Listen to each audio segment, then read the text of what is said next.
نحمده ونصلي على رسوله الكريم أما بعد فأعوذ بالله من الشيطان الرجيم بسم الله الرحمن الرحيم ربي يسر ولا تعسر وتمم بالخير وبك نستعين آمین اللہم آمین۔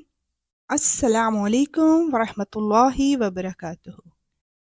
امید ہے کہ آپ سب خیریت سے ہوں گے اور اللہ کے اس پیغام کو آگے بھی پہنچا رہے ہوں گے۔ اللہ تعالی ہم سب کو اس پر عمل کرنے کی بھی توفیق عطا فرمائے، آمین۔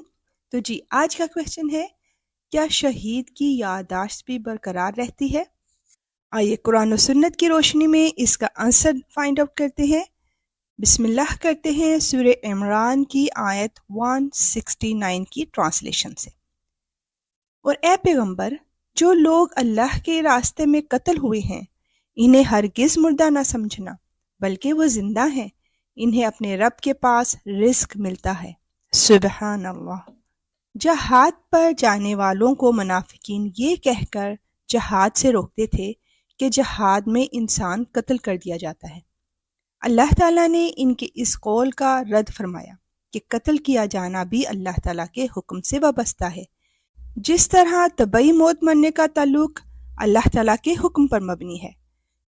جس طرح جس شخص کی موت مقدر کر دی گئی وہ اس سے ٹل نہیں سکتی، اسی طرح جس شخص کا قتل کیا جانا مقدر کر دیا گیا ہو وہ اس سے ٹل نہیں سکتا۔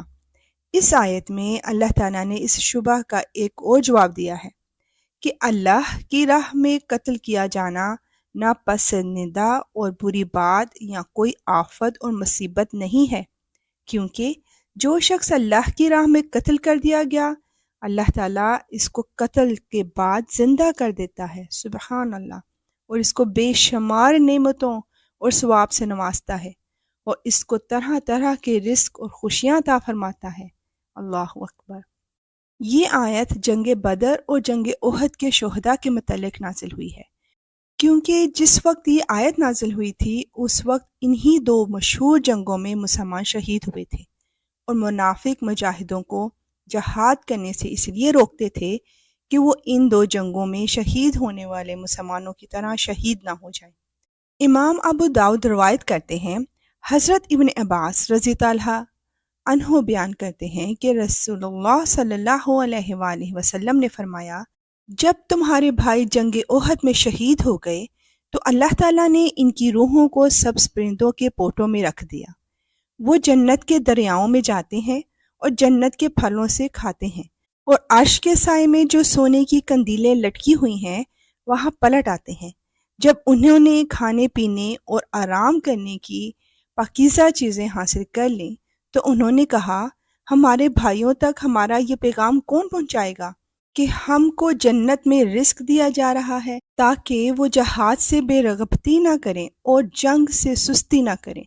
اللہ تعالیٰ نے فرمایا، ان تک تمہارا یہ پیغام میں پہنچاؤں گا، سبحان اللہ۔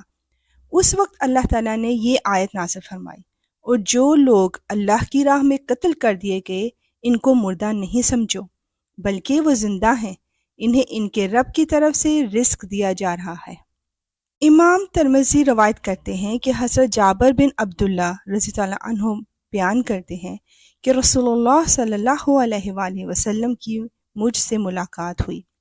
آپ نے مجھ سے فرمایا، اے جابر، کیا ہوا؟ میں تم کو غم زدہ دیکھ رہا ہوں۔ میں نے عرض کیا، یا رسول اللہ، میرے والد جنگ احد میں شہید ہو گئے اور انہوں نے بچے اور قرض چھوڑا ہے۔ آپ نے فرمایا، کیا میں تم کو یہ خوشخبری نہ دوں کہ اللہ نے ان سے کس طرح ملاقات کی ہے؟ میں نے عرض کیا، یا رسول اللہ، کیوں نہیں؟ آپ صلی اللہ علیہ وآلہ وسلم نے فرمایا، اللہ تعالیٰ نے کسی سے بلا حجاب بات نہیں کی مگر تمہارے والد سے بلا حجاب بات کی ہے، سبحان اللہ۔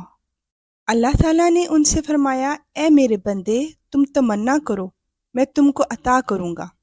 تمہارے والد نے کہا، اے میرے رب، تو مجھے زندہ کر اور میں دوبارہ تیری راہ میں قتل کیا جاؤں۔ اللہ تعالیٰ نے فرمایا، میں یہ کہہ چکا ہوں کہ یہ دوبارہ دنیا کی طرف نہیں لوٹائے جائیں گے۔ آپ نے فرمایا، پھر یہ آیت نازل ہوئی، سبحان اللہ۔ حضرت عبداللہ بن مسعود رضی اللہ عنہ سے اسی آیت کی تفسیر کے متعلق دریافت کیا گیا۔ انہوں نے کہا ہم نے اس آیت کے متعلق دریافت کیا تھا تو آپ صلی اللہ علیہ وآلہ وسلم نے ہمیں یہ خبر دی کہ ان کی روحیں سبز پرندوں میں ہیں اور وہ جنت میں جہاں چاہیں کھاتی پیتی ہیں، اور عرش کے نیچے جو قندیلیں لٹکی ہوئی ہیں ان میں بسیرا کرتی ہیں۔ اللہ تعالیٰ ان کی طرف متوجہ ہوتا ہے اور فرماتا ہے تم کچھ اور زیادہ چاہتے ہو تو میں تمہیں اور زیادہ دوں۔ انہوں نے کہا اے ہمارے رب، ہم اور کیا زیادہ چاہیں گے، ہم جنت میں جہاں سے چاہتے ہیں کھاتے ہیں۔ پھر اللہ تعالیٰ ان کی طرف دوبارہ متوجہ ہوا اور فرمایا اگر تم کچھ اور زیادہ چاہتے ہو تو میں تم کو اور زیادہ دوں۔ جب انہوں نے یہ دیکھا کہ اللہ سبحانہ و تعالیٰ انہیں کچھ اور زیادہ عطا کرنا چاہتا ہے تو انہوں نے کہا ہماری روحوں کو ہمارے جسموں میں لٹا دیا جائے حتیٰ کہ ہم دنیا کی طرف لوٹ جائیں اور پھر تیری راہ میں دوبارہ قتل کیے جائیں۔ امام ترمذی نے کہا یہ حدیث حسن صحیح ہے۔ سبحان اللہ۔ تو اس سے یہ ثابت ہوا کہ شہید کی یادداشت برقرار رہتی ہے، اسی لیے تو وہ دنیا میں دوبارہ جا کر اللہ کی راہ میں پھر شہید ہونا چاہتا ہے۔ اللہ اکبر۔ حضرت ابو ہریرہ رضی اللہ عنہ بیان کرتے ہیں کہ رسول اللہ صلی اللہ علیہ وآلہ وسلم نے فرمایا شہید کو قتل کیے جانے سے صرف اتنی تکلیف ہوتی ہے جتنی تم کو چیونٹی کے کاٹنے سے ہوتی ہے۔ سبحان اللہ۔ آئیے اب مل کر شہادت کی موت کی دعا کرتے ہیں۔ اے اللہ، ہماری عمر کے آخری حصے کو اس کا بہترین حصہ بنا دے اور ہمارے اعمال میں سے آخری عمل کو بہترین کر دے، اور ہمارے ایام میں سے اس دن کو بہترین بنا دے جس دن ہم تجھ سے ملیں گے انشاءاللہ۔ اے اللہ، اے رب العزت، اے اللہ، ہم تیری پناہ چاہتے ہیں اس سے کہ تیرے راستے میں پیٹھ پھیرتے ہوئے مارے جائیں۔ یا رب العالمین، تو ہمیں اپنے راستے میں شہادت کی موت نصیب فرما۔ آمین، اللہم آمین۔ اور اب نیکسٹ ایپیسوڈ کا کویسچن، کیا قبر پر کھڑے ہو کر دعا کرنے سے مردے کے لیے عذاب قبر میں کمی ہو سکتی ہے؟ انشاءاللہ ملیں گے اس کے آنسر کے ساتھ۔ اب اجازت، وآخر دعوانا ان الحمدللہ رب العالمین۔ سبحانک اللہم وبحمدک، اشہد ان لا الہ الا انت، استغفرک واتوب الیک۔ السلام علیکم ورحمۃ اللہ وبرکاتہ۔